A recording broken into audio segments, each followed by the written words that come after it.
Jaguars senior writer John Oehser, NFL Network analyst and former Jaguar Bucky Brooks, and senior reporter J.P. Shadrick bring you the latest on your Jacksonville Jaguars. Huddle Up starts right now. And welcome in. It's Huddle Up with Bucky Brooks on this Wednesday. J.P. Shadrick, John Oehser from the Hyundai Studios at the Miller Electric Center. Bucky Brooks in L.A. And Huddle Up with Bucky Brooks is brought to you by the Fields Auto Group Jacksonville. Step up to luxury. FieldsAuto.com. Here we are without a game to talk about, and the Jaguars are out of the playoffs. They've lost 5 of the last 6 to finish the regular season on the outside looking in. And Bucky, here we are with coaching staff changes, and it's already beginning. Yeah, and disappointing end. And normally what happens when you finish the way the Jaguars finish, there are consequences. And unfortunately, you see a bunch of good guys lose their jobs. But it's a results business. And when you don't produce the results on the field that everybody expected, like, someone has to answer for that. I think just the game against the Tennessee Titans was basically just like a microcosm of the season. We just didn't play well, gave the ball away, couldn't make the plays when we needed to make them.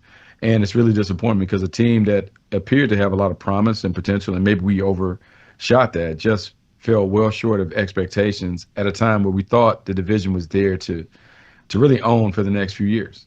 Well, then twice in the last 2 weeks, I have no idea when Doug started truly considering just resetting the defense. But the last 2 games of the season, I mean, not the last 2 games, but 2 of the last 3, the defense early on in games just didn't stop things that should have been very obvious the other team was going to do, if that makes sense. I mean, it was fairly obvious what the Titans were going to do. I think everybody in Jacksonville who'd ever seen the Titans play were not surprised by the game plan. And Tampa's sort of the same way. So just felt energy, urgency, whatever, just in 2 of the last 3, really. I didn't feel that in Baltimore. I didn't feel that in the first 3 games of that losing streak. But 2 of the last 3 just wasn't there. And perhaps Doug thought it particularly wasn't there on defense. I'm not sure about it. I can tell you some of the issues that we've seen from the defense have been problematic all year. The team didn't tackle well on the perimeter. And when you don't tackle well on the second and third levels of the defense, you have explosive plays that happen. So you see Derrick Henry have a big run. You see Tyjae Spears have a big play on a screen pass that should never happen. It just was part of a theme that we saw consistently throughout the season. And the first thing that you have to do when you're looking for issues, you have to assess, is it scheme, coaching, or personnel? And so obviously the initial evaluation is that it was the scheme and it was the coaching. The scheme was flawed, maybe. That's obviously the impression that Doug had felt. And the coaching wasn't good enough to get the guys to play at the level of expectation. But now that you've changed coaches and you're going to alter the scheme, well, now every player is going to be held accountable for the performances that are on the field going forward. And some of them will be held accountable for the performances that they put forth this past season. Can't fire all the players, JP. No. But, I mean, there could be some changes there as well. Yeah. I mean, they didn't have any coming into the season, really. And right. There should be changes when it comes to the players because all of the issues are not coaching issues. That's right. Coaches can put you in position and they can dial up these things, but at the end of the day, players have to make plays.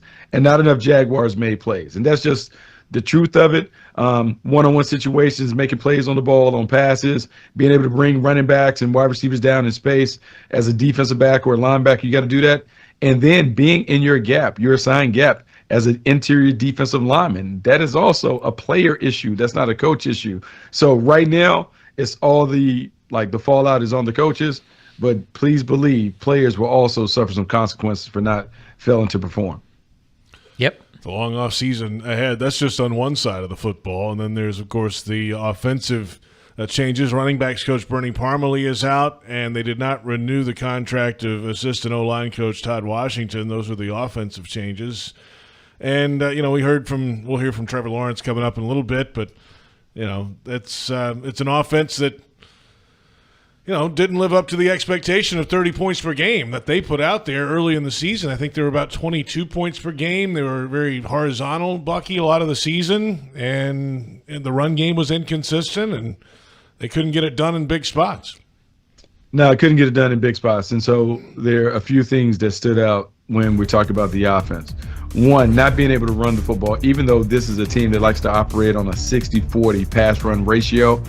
When you're unable to run the ball, it changes the way that you have to call plays in critical moments. You can stop there, Bucky. Third and short, fourth and short. If you can't run the ball, now everything has to be a horizontal pass or a sprint action pass. And then defenses don't respect your running game because you don't have the physicality and toughness at the point of attack. So the running game was an issue. In the passing game, too many communication issues. Too many times where Trevor Lawrence and the wide receivers are kind of looking around trying to figure out who's supposed to do what. So then you have a misfire, and some of those misfires lead to turnovers. So you got to get on the same page, quarterback and pass catcher. They got to be able to know exactly what to do at all times.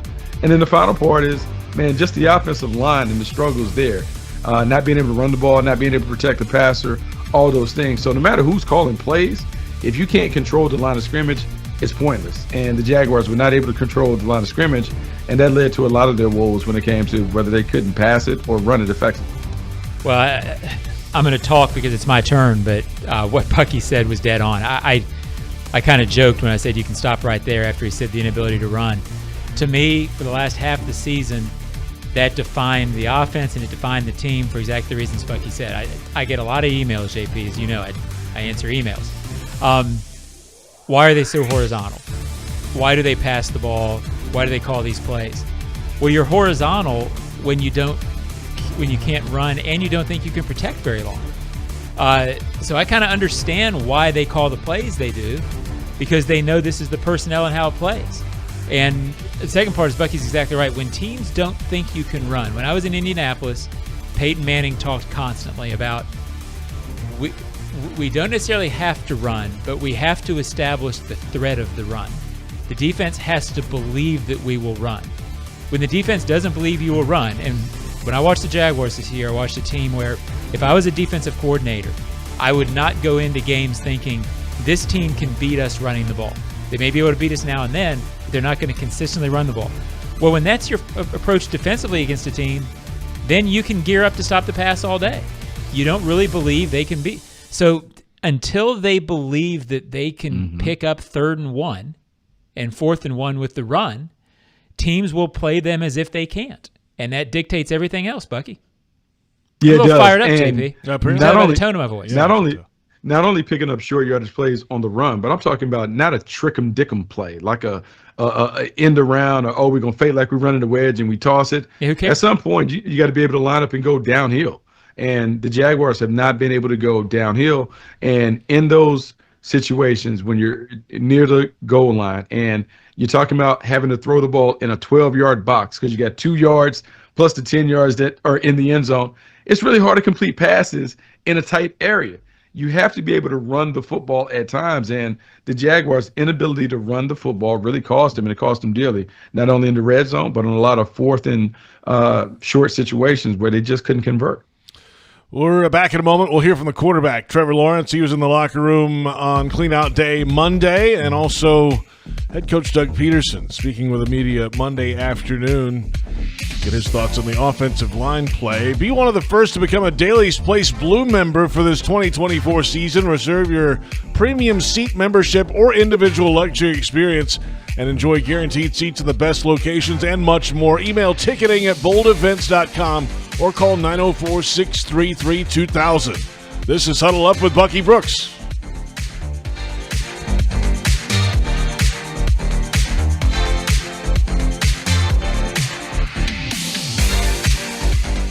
Hello, I'm Dan Fields, and we have some great news. Fields has the vehicle you want, in stock, priced right, and ready for delivery. Fields Auto Group is Jacksonville's luxury automotive destination for Cadillac, Jaguar, Land Rover, Lexus, Mercedes-Benz, and Porsche. Inventory is back and available for immediate delivery. And every Fields customer can take advantage of our Fields Amenities program with complimentary loaners, car washes, and our cafes. You deserve the best. Stop by today or go to fieldsauto.com. Are you ready to elevate your tailgate experience, Jaguars fans? Citrus Distillers, a proud partner of the Jacksonville Jaguars, is excited to announce the 2023 Jaguars Limited Edition Whiskey Bottle. Now available at Total Wine and other participating retailers. Elevate your tailgate experience, Jaguars fans. The 2023 Jaguars Limited Edition Whiskey Bottle. Duval! Frank Frangie here. When you want barbecue in Jacksonville, you want Bono's Pit Barbecue. You can find Bono's locations all around town and on game day at Everbank Stadium because Bono's is the official barbecue of the Jacksonville Jaguars. Over 70 years of authentic Southern Pit Barbecue. We are the local barbecue joint in BBQval for generations of people in Jacksonville. Go to bonosbarbecue.com to learn more or call 904-880-8310 today. And remember, if you don't see a pit, it ain't legit.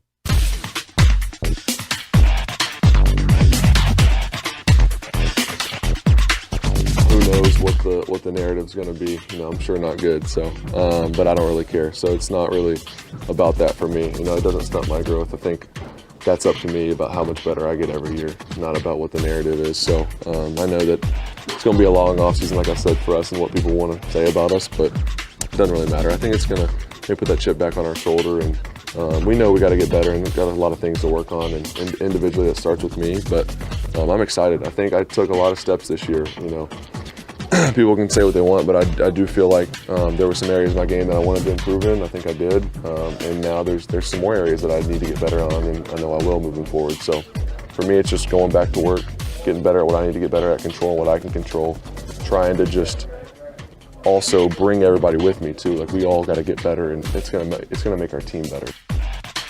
That, of course, is the quarterback, Trevor Lawrence, in the clean-out day in the locker room Monday. And welcome back. It's Huddle Up with Bucky Brooks, JP Shadrick, John Oehser in Jacksonville, Bucky out in L.A.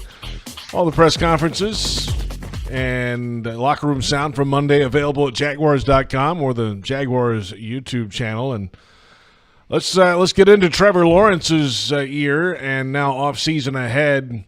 Turnovers are priority number one, of course, Bucky. 60 turnovers in 3 seasons that he's responsible for. It's the most in the league in that time, and I guess you can start right there. How do you begin to, work on that in the offseason, and what needs to happen for him to make that go down? First thing, Trevor's heard a lot of the outside noise, and I don't know why he's heard so much of the outside noise. Normally players are kind of locked in trying to put that out, but he certainly has heard it because his comments kind of allude to some of the criticisms that maybe he has kind of received over the course of the year in regard to the turnovers and some of the other missteps that he's made as the starting quarterback. When it comes to eliminating or reducing the turnovers, he just has to understand, I would say, down, distance, time, and score. Situational awareness is everything. And so there are times at quarterback where you can be aggressive and you can kind of push the envelope and try and make it happen. There are other times where, based on the circumstance and situation, hey, I'm going to take the check down. If we need to punt, that's fine, but I'm going to make the smarter play. I don't know if Trevor golfs, but if Trevor golfs, he should golf a lot in the offseason. And some of the decisions that you have to make when you're playing golf, whether to go for the hole or whether to lay up, some of those things can help him when it comes to reducing his turnovers. It's just really being aware of what's going on, when I can dial it, and just protecting the ball, because there are times where you want your quarterback to be a gunslinger. There are other times where you want to be a game manager. Only he knows when he needs to kind of float in between each world. Yeah, it's There's no laying up, by the way. You always go for the hole. Well, no. You got to Trevor always does, and right. Yes, that's a thing. I honestly thought, and I know people don't like to hear this, I thought he was improving a lot as a decision maker and even his presence in the pocket until the injury against Cincinnati. And I think the last 5 games, this is not an excuse, and I still think he should have been better the last 5 games in terms of decision. but it felt like it got off the rails there. Wasn't able to practice. Maybe that caused some communication stuff. Maybe it caused him not to be as accurate, not as confident, whatever. It just wasn't, so should he be able to play through that better? Perhaps. But I do think I can point to that as, that to me is when some of the turnover stuff, not that it wasn't there before, but when it really amplified and it got really squirrely, is the best way to say it.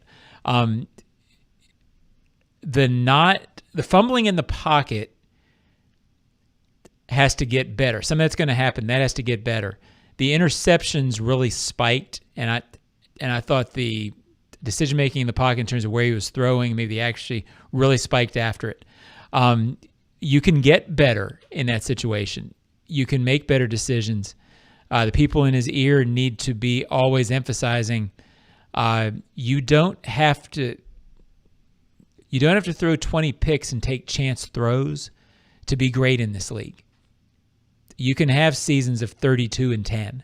It doesn't have to be 28-20. And he knows it, but it has to be drilled into him because, I do think he's the guy going forward. But when Doug talks about every play needing urgency and every moment mattering, that's about everybody. But it certainly applies to Trevor as well. One interception, one bad play at that position can turn a game. And they both talked about it on Wednesday. The number one storyline around this team going in next year is not going to be the defensive coordinator. It's not going to be the offense. It's not going to be the wide receivers. It's going to be, is Trevor Lawrence a turnover machine? And I personally don't think he is. I don't think he will be going forward. But that will be the Twitter thing. That will be number one on everybody's questions about the Jaguars next year. And that's fair because you can't win if he is. No, you can't win. And so there are a couple things to talk about, and unpacking that answer even farther.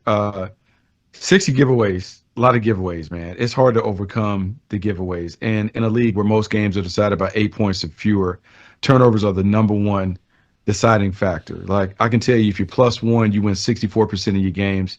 You're +2, you win 72% of your games.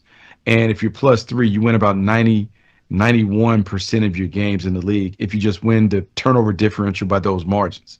And so when you have a quarterback that has turned it over to the degree that Trevor has, it's hard to overcome that.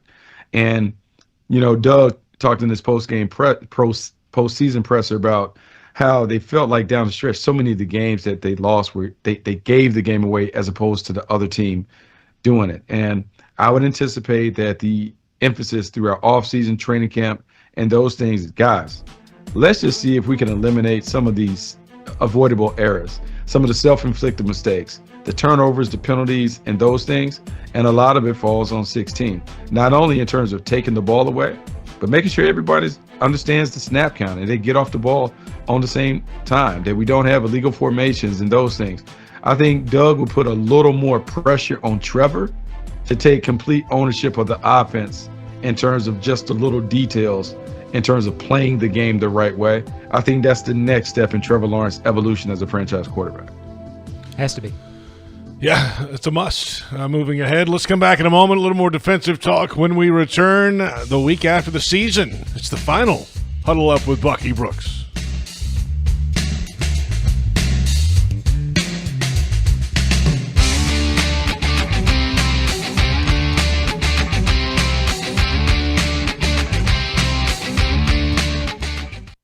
Hello, I'm Dan Fields, and we have some great news. Fields has the vehicle you want, in stock, priced right, and ready for delivery. Fields Auto Group is Jacksonville's luxury automotive destination for Cadillac, Jaguar, Land Rover, Lexus, Mercedes-Benz, and Porsche. Inventory is back and available for immediate delivery. And every Fields customer can take advantage of our Fields Amenities program with complimentary loaners, car washes, and our cafes. You deserve the best. Stop by today or go to fieldsauto.com. The kick is up. It's good! Score winning sub deals this Jaguars regular season at Firehouse Subs. Get 2 medium subs for just $10 after any game when the Jaguars kick a field goal of 40 yards or more. It's a bold deal for the bold city. Sign up at firehouseSubs.com/fieldgoalsforfirehouse for offer details and to automatically receive this offer when you use your Firehouse Subs rewards account. Redeemable only at participating Jacksonville and Orlando area restaurants. Only available on the Firehouse Subs app and online ordering. Your hometown gate now has more ways to save. Introducing My Gate Rewards, a new loyalty program with member-exclusive savings and fuel discounts. Earn points on in-store purchases, take advantage of special offers, and save on products you love. Score free coffee, fountain drinks, pizza, and soft serve with Gates frequent shopper clubs. Then use your points on savings at the pump. Download the My Gate Rewards app in the App Store today or ask a store associate for more information. Go from good to Gate.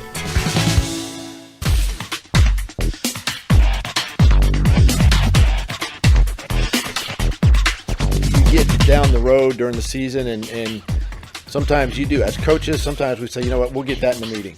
We'll fix that in the meeting. And you do. You fix it, but I want to fix it on the field. If Trevor makes a poor decision on the field with a throw, let's positive reinforcement. Let's let him get it again. Even though he knows exactly where to go with the ball, let him make that decision differently, right? So, but I think sometimes we get caught up too much in, let's fix it in the meeting and we'll fix it tomorrow, when in reality we need to fix it right then. That's the head coach, of course, Doug Peterson, Monday, and welcome back. It's Huddle Up with Bucky Brooks. And Jags fans want customized Jags furniture for your home? Check out zipchair.com and browse all customizable options. ZipChair, furniture for fans.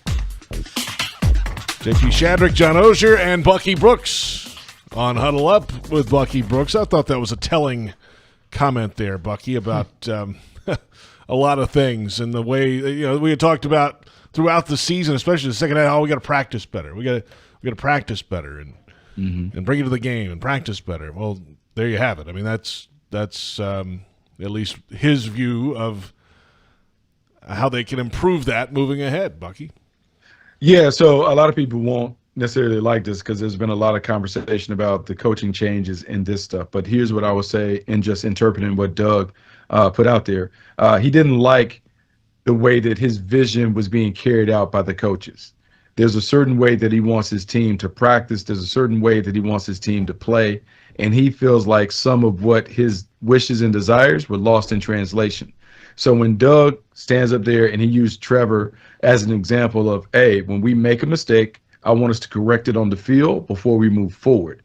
What happens a lot of time for coaches have so much that they want to get done over the course of a practice that they're not able to slow down and say, no, let's get this right before we go forward. And it's something that we've heard a lot, like coaches talked about simplifying things and let's get back to basics. And he talked about not adding maybe new plays. Let's make sure we're good with the basics. Sometimes when you are coaches, you kind of fall in love with the novelty of always adding and being super creative on offense and defense. And maybe Doug felt like the fundamentals were slipping.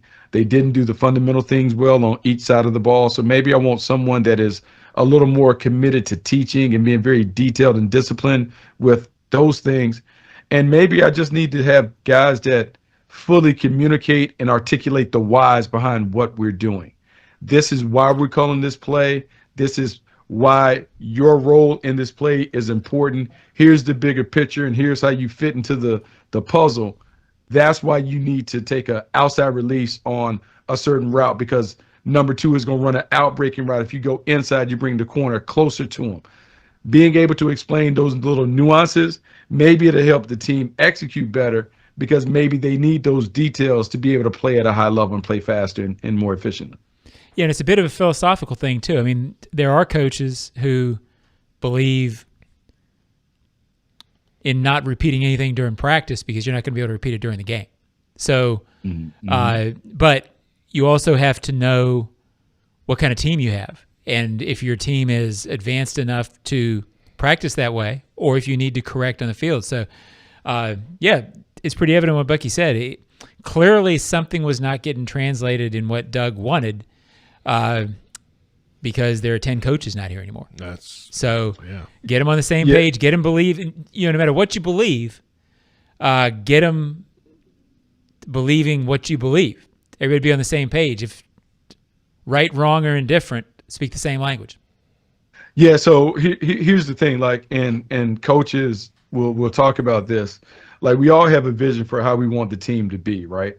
But ultimately, your team is what it is when it comes to how they learn, how they execute, and those things. And so if you are a coach, and coaches fall into two categories, all right?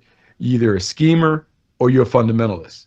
If you're a schemer, that means that you like to have a big volume of plays and you want to out scheme the player. You want to kind of get on the whiteboard and kind of out create the opponent, right? Or if you're a fundamentalist, then, hey, we're not going to do as much with the plays, but we're going to spend our days really working on the fundamentals. And at the end of the day, you may know what we're doing, but we're going to be so good at it that you can't stop it. It appears to me that Doug wants to be more of a fundamentalist team. Let's cut back some of the schemes. Let's make sure our guys know how to play. They can play fast. Let's make sure we fully explain everything. And when you do that, you can't have a lot of plays because you won't be able to get it done in practice. It appears that he's going to kind of strip it back a little bit and make sure that the players know exactly what to do. So now they can play faster and more confident, as opposed to, hey, let's do all these exotic schemes and everyone is confused and then the execution is inconsistent. Can that change mid-season? I mean, can they prove as a team that they can handle a lot of the plays, and then More change volume? the dynamic of that? Yeah. So now what to me this does is, hey, we're going to start smaller and we will see if they can build up conceptually. So this is where we're going to start. This is where we're at. And guys, we're going to put it on you. If you show us that you can handle that, then we will give you more volume. It's funny because looking back to last season, I feel like this team was what we call a conceptual team. Like, they would run a handful of concepts from multiple formations, but the thing was very simple for the quarterback because the concept never changed. Doug and those guys just changed the pieces on the chessboard to do it. Maybe they got away from that in terms of, hey, Trevor can do more, so we're going to give him more. And what you do is you not only bog down the quarterback, but you bog down all the other people because now there's so many little things that they're having to remember that they can't get it all done. I think what you'll see is a complete overall of not only the messaging, but let's slim down the playbook to what is necessary. And then over the course of the season, if we need to add, maybe we'll add. But let's make sure we master the basics and see how far we can go with just the basics carrying us. Yep. Final thought in this little segment here. What is your timetable, Bucky, for getting some of these hires done? Are you in a rush or what? No, you want to get the right people. So, I think here's what happened, and we haven't talked about it yet. I think Doug took a lot of feedback from the players, and I think he listened to those guys. I thought it was telling in the interviews right after the game, listening to Dewey talk about, we just got to play assignment football. We're not playing our assignments. Talking about Josh Allen, talking about looking for the spark and wanting it to come back, listening to Christian Kirk and those guys. I feel like the players know exactly what they needed, and I think they may have expressed that to Doug about, we need to be a little more buttoned up. Dot the I's, cross the T's. Let's make sure we all understand. And so now I would anticipate that the guy, and this isn't a knock at anybody that was let go, because I think they all were pretty good coaches, just my interactions with them. But maybe they're looking more for teachers as opposed to schemers, guys that are really good at teaching the fundamentals and being able to take guys who may have some challenges when it comes to understanding whatever, and being able to get them to understand. So I think you have to take your time and make sure you're getting the right fit as opposed to just filling the roles. Let's come back. Our final thoughts for this season. We can put it to bed after this. It's Huddle Up with Bucky Brooks.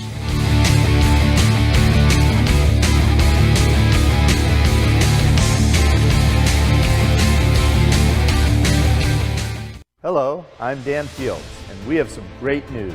Fields has the vehicle you want, in stock, priced right, and ready for delivery. Fields Auto Group is Jacksonville's luxury automotive destination for Cadillac, Jaguar, Land Rover, Lexus, Mercedes-Benz, and Porsche. Inventory is back and available for immediate delivery. And every Fields customer can take advantage of our Fields Amenities program with complimentary loaners, car washes, and our cafes. You deserve the best. Stop by today or go to fieldsauto.com. Hey Florida, this is Luke Fortner, center for the Jacksonville Jaguars. We all know the rush of a good game, but there's no winning with aggressive driving on our roads. It's all about strategy and control. Embrace the space with the driver in front of you, go the speed limit, and use that blinker. These are the moves that make us all champions of the road. Target Zero is our game plan for safer roads and is a testament to our teamwork and dedication. Join me and let's get everyone home safely every single day. As the official ticket marketplace of the Jacksonville Jaguars and the NFL, Ticketmaster has a wide selection of tickets available for every game. Whether you're cheering on the Jaguars at home or away, Ticketmaster has you covered. With Ticketmaster's interactive seat map, you'll get a 360-degree preview of your seat so you can make sure you've got the best view of those pivotal plays. Plus, the Ticketmaster app makes it easy to sell or transfer tickets if your plans change. And mobile tickets make getting in on game day a breeze. Find tickets today at Ticketmaster.com/Jaguars. That's Ticketmaster.com/Jaguars.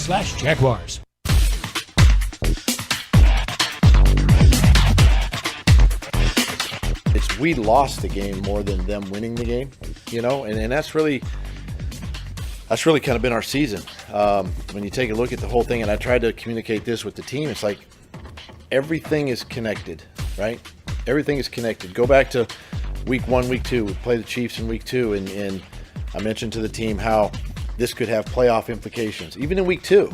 And then week 3, you play the Texans. This could have playoff implications, right, for the AFC South. And then you show up here today, and it's like, oh, okay, that's what he's talking. Well, we can't get to that point. It's got to be that sense of urgency where everything matters. And this is all part of teaching the team how to win. It's Doug Peterson, of course, Jags head coach. Welcome back. It's Huddle Up with Bucky Brooks, brought to you by the Fields Auto Group, Jacksonville. Step up to luxury, fieldsauto.com. And our final few moments of this 23 regular season. We're going to take a little hiatus on our shows on Jaguars.com and Jags Radio until after the Super Bowl. And, we'll all get to watch some playoff football on TV. Unfortunately, the Jaguars are not involved in it, but it's a frustrating ending to what was such a fantastic start to the year, Bucky. 8-3. We all know what happened down the stretch, and now it's about picking up the pieces and moving forward, and how they do that, even with all the changes in the last couple of days.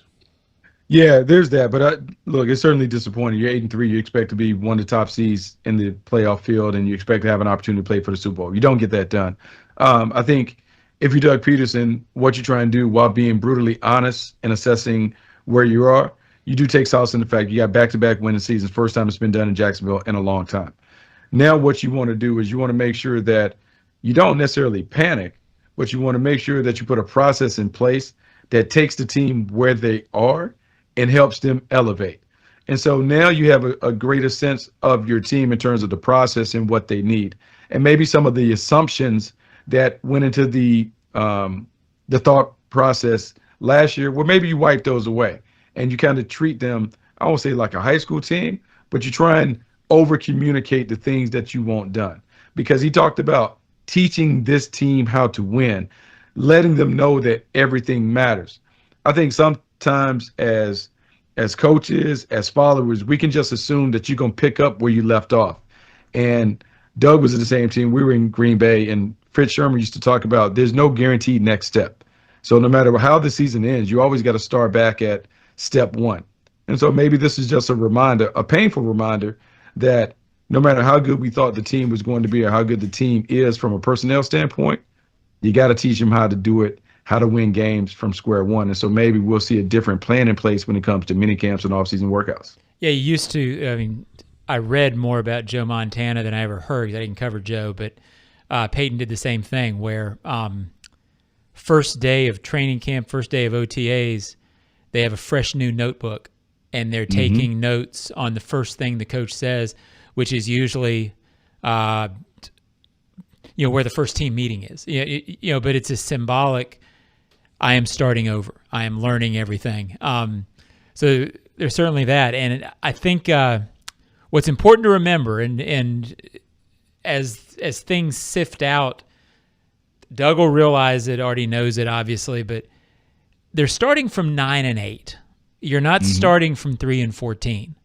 What this season showed you up front is how hard it is and what a razor-thin margin it usually is, winning and losing. It was razor-thin when they were winning early.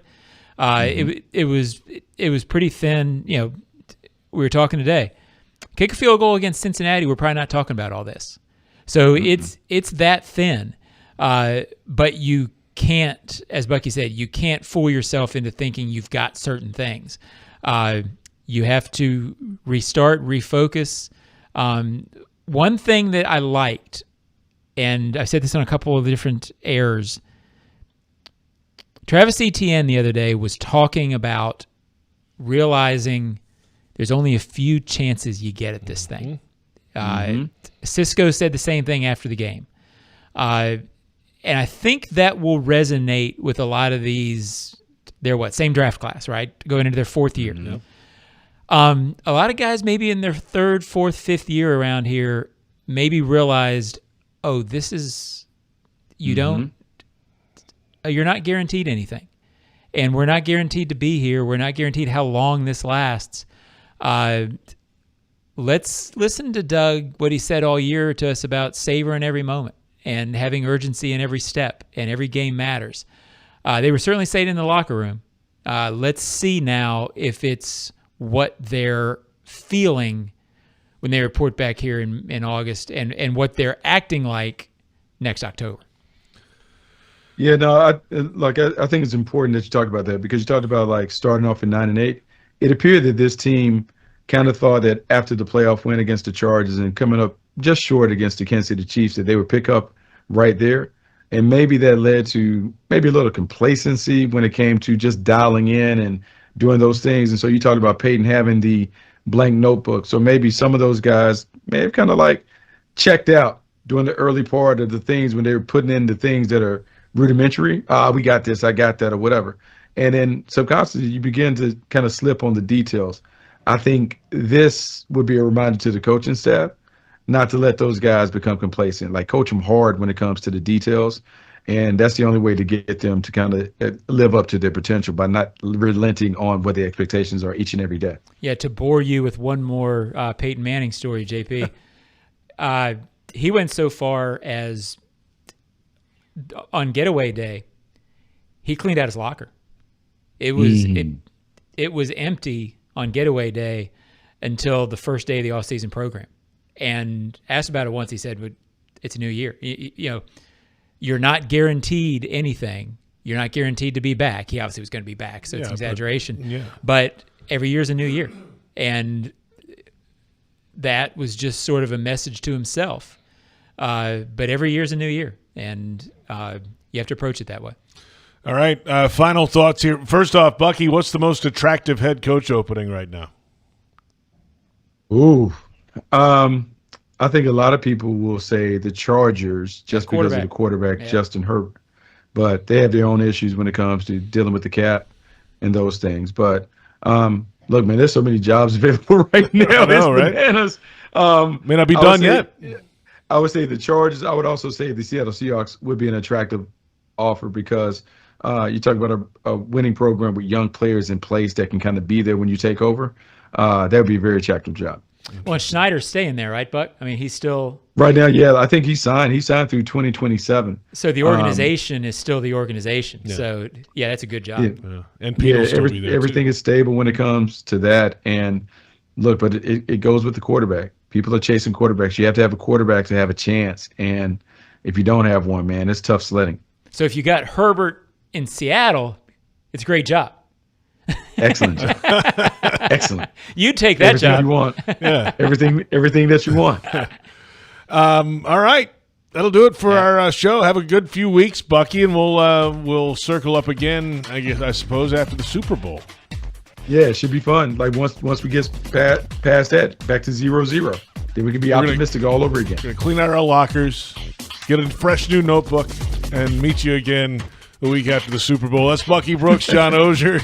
I'm JP Shadrick. Thanks to Joe Fortunato, David Cho, and Brent Reber and our entire crew. Thanks to you for watching Huddle Up with Bucky Brooks.